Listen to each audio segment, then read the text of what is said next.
ये क्वेश्चन करने में भी स्टूडेंट को बहुत ज्यादा प्रॉब्लम होती है।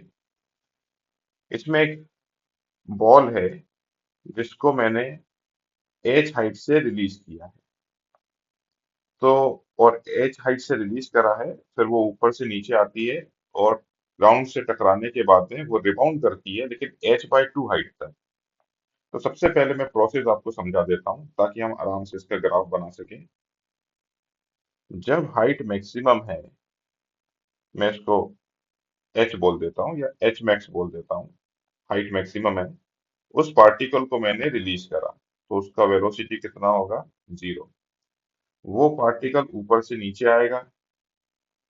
आने के बाद में टकराने से जस्ट पहले उस पार्टिकल का वेलोसिटी मैक्सिमम होगा, लेकिन हाइट जो होगी वो 0 होगी।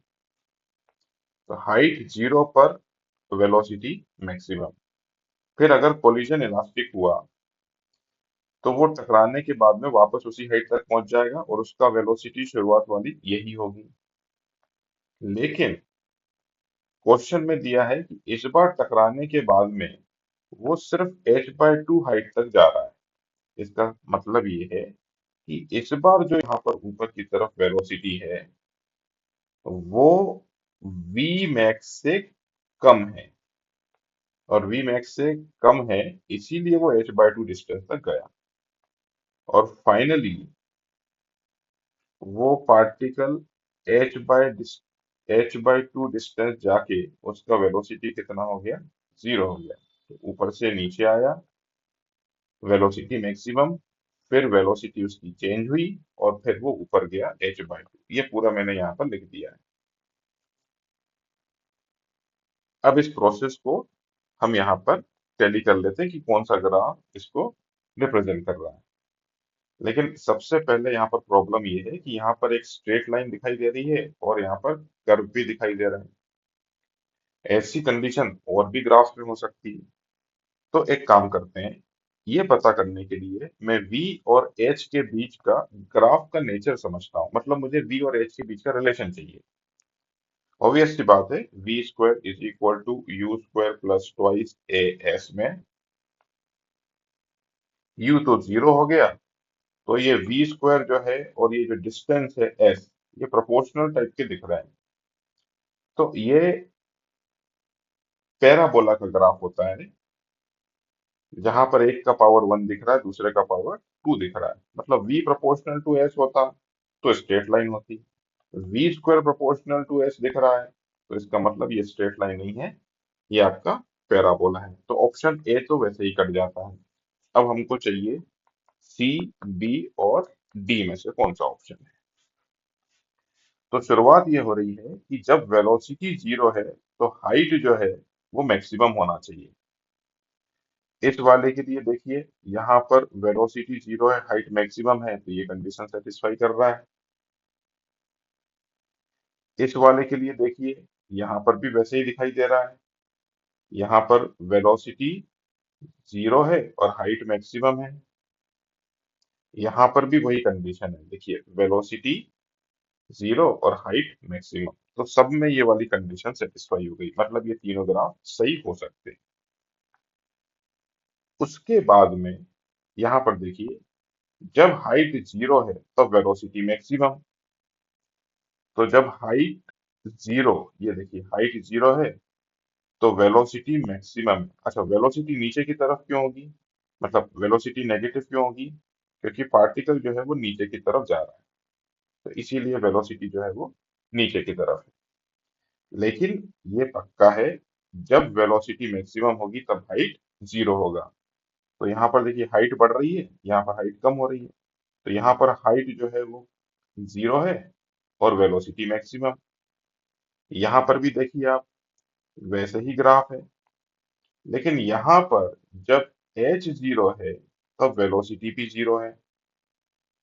तो ये वाला ग्राफ भी कैंसिल हो गया, बचता है सी और बी ग्राफ। अब इन दोनों में से कोई एक सही हो सकता है।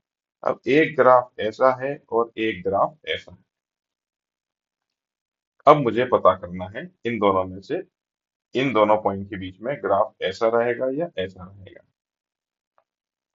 तो v square is equal to u square plus twice s है, इसको तो मैंने जीरो बोल दिया। और मैं सिर्फ मैग्नीट्यूड की बात कर रहा हूं, मैं पॉजिटिव नेगेटिव नहीं लूंगा। तो v square is equal to twice a, s की जगह पर मैं एच लिख देता हूं। लेकिन यहाँ पर ये जो एच है, ये तो मैंने हाइट बताया है, और ये जो एस है वो डिस्प्लेसमेंट है। मतलब किसी भी समय पर अगर पार्टिकल की हाइट एच है, तो उसका डिस्प्लेसमेंट कितना हुआ होगा। अब आप ध्यान दीजिए, मैं इस एच को ही एच मैक्स बोल रहा हूँ, और ये जो हाइट है एच, वो ये वाली हाइट है। तो डिस्प्लेसमेंट नीचे की तरफ हुआ होगा, और वो डिस्प्लेसमेंट जो नीचे की तरफ होगा वो होगा एच मैक्स माइनस एच। तो अब इसकी जगह पर मैं, नीचे की तरफ डिस्प्लेसमेंट है, तो यहां पर मैं लिख देता हूं एच मैक्स माइनस एच। अब आप बोल सकते हैं कि डिस्प्लेसमेंट नीचे की तरफ है तो नेगेटिव साइन आना चाहिए। बिल्कुल सही, डिस्प्लेसमेंट नीचे की तरफ है तो नेगेटिव साइन आना चाहिए। तो एक्सेलरेशन भी नीचे की तरफ है, तो वहां पर भी एक नेगेटिव साइन आना चाहिए। इसीलिए वी स्क्वायर जो है वो 2g h max minus h, इस टाइप का ग्राफ होगा। तो v square 2g h max minus h है, और मैं चाहूं तो इसको स्लोप से भी कर सकता हूं, और मैं चाहूं तो इसको पैराबोला की इक्वेशन से भी कर सकता हूं। तो ये जो वी स्क्वायर है वो 2g h max minus 2g H है। मैंने आपको ग्राफ में बताया था कि अगर ये v है और ये h है, तो पावर 1 h में दिख रहा है, तो ये ग्राफ मुझे h के पैरेलल बनाना है। ये देखिए,